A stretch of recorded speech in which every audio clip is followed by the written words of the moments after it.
Ekifo kyonna kyasaanikiddwa essanyu nga Eseza omuto walaga ensi yonna omuntu gw'aludde ng'anoonya.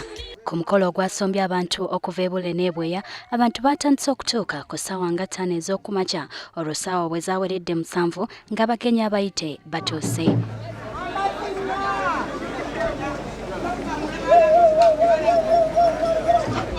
Abagenyi basoose kusanyusibwa abantu ab'enjawulo okwabadde abayimbi ne bakazanyiikirizi.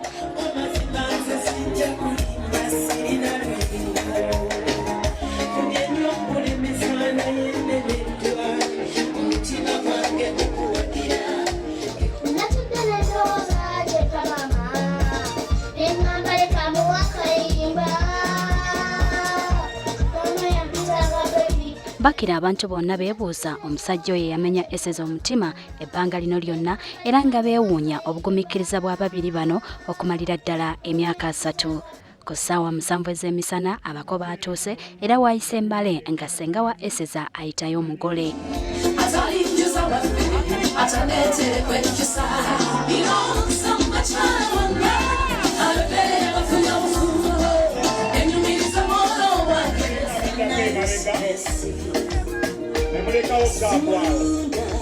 Mwana wattu n'abantu ba Eseza ab'omunda babadde tebamanyi musajja ki eyagimenya muwala waabwe. Kale nno amaaso nga gabakuba ku yinginiya William Kigozi. Wano ssenga bwe yamulaze eri namungi w'abantu enduulu n'ejjula okutekkula ekidaala akasolya.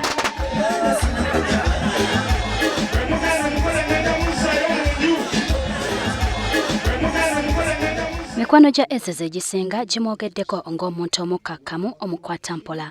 Eseza yatandika okukola ku Radio Uganda mu myaka gy'ekinaana ng'ayaniriza abagenyi. N'oluvannyuma bakama be baamuzuulamu ekitone ky'okukola pulogulaamu z'abaana era ne bamuwa omulimu okukola pulogulaamu eyo. Kanoni Reverend Mugula naye tubale tukusaba bannange obanga ali kumpi wano.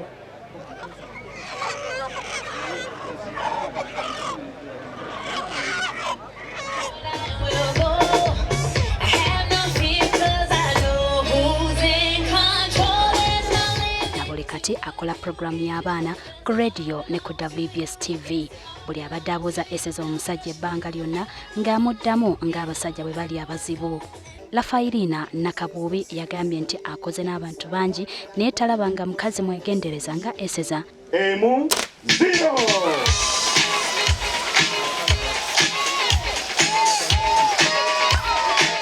N'agattako nti Eseza abeera ekyakulabirako eri abawala abatera okupapira eby'omukwano ne batuuka n'okufunira embuto mu masomero.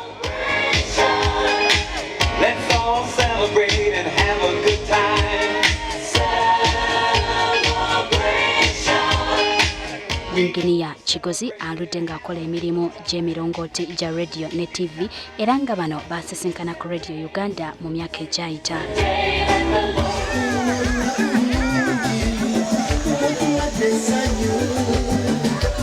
Eseza abuuliridde abawala okulindangako basooke beetegereze nnyo abantu abagenda okubawasa kubanga babeera babawadde obulamu bwabwe bwonna.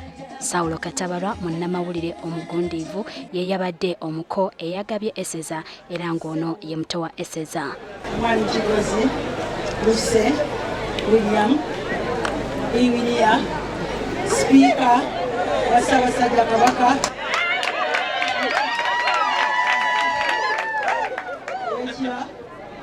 webale nnyo munange mukanswaza.